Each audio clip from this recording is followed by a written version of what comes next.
Welcome to Finacle Tuitions. My name is Dr. Venkatramana. ఈ వీడియోలో chemical classification of matter గురించి distinguishing of atom, element, molecule, compound. Single unit atom అని చెబుతాము. So chlorine single unit, hydrogen single unit, element and only one type of ఆటమ్సే ఉండాలి. అన్ని only one type of ఆటమ్సే ఉన్నాయి, దాన్ని ఎలిమెంట్ అని చెబుతాము. So coming to molecule, combined same elements తో కంబైన్డ్ అయితే దాన్ని ఎలిమెంట్ అని చెబుతాము. సో కాంపౌండ్ అంటే combined two different, hydrogen, chlorine two different తో కంబైన్డ్ అయి ఉంటే కాంపౌండ్ అని చెప్తాము. So this is the difference between atom, molecule, element, compounds.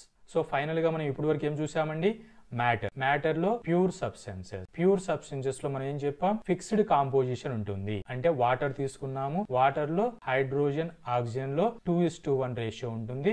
దీన్ని fixed composition or definite composition అని చెప్పాము. So next one, pure substances ని ఎలిమెంట్స్ గా, కాంపౌండ్స్ గా డివిజన్ చేసాము. సో ఎలిమెంట్స్ అంటే cannot be broken down, so వాటిని బ్రోకెన్ డౌన్ చేయలేము. అదే కాంపౌండ్ వచ్చేసి ఫర్ ఎగ్జాంపుల్ కి HCl తీసుకుంటే వీటిని H+Cl- గా బ్రోక్ డౌన్ చేయవచ్చు. సో కాంపౌండ్స్ ని బ్రోక్ డౌన్ చేస్తాం, ఎలిమెంట్స్ ని బ్రోక్ డౌన్ చేయలేము. సో ఇలా ఎలిమెంట్స్ ని మెటల్స్, మెటలైట్స్, నాన్ మెటల్స్ అని క్లాసిఫికేషన్ చేసాము. ఈ మెటల్స్ అండ్ నాన్ మెటల్స్ అనేటువంటిది separate chapter. Metals and non metal అనేటువంటి చాప్టర్ ఉంది, దీని ఇన్ డీటెయిల్డ్ గా డిస్కస్ చేస్తాను. సో కాంపౌండ్స్, ఆర్గానిక్ కాంపౌండ్స్ అని, ఇనార్గానిక్ కాంపౌండ్స్ అని బైఫర్కేట్ చేసాము. కార్బన్ హైడ్రోజన్ బాండ్ ఉన్నటువంటి కాంపౌండ్స్ ను స్టడీ చేస్తే ఆర్గానిక్ కాంపౌండ్స్ అని, కార్బన్ హైడ్రోజన్ బాండ్ లేకోకుండా ఉన్న వాటిని స్టడీ చేస్తే ఇనార్గానిక్ కాంపౌండ్స్ అని ఇన్ డీటెయిల్డ్ గా విత్ ఎగ్జాంపుల్స్ తో డిస్కస్ చేయడం జరిగింది. సో ఇక్కడ మనకి మెటల్స్, మెటలైట్స్, నాన్ మెటల్స్ అనేటువంటివి పీరియాడిక్ టేబుల్ కి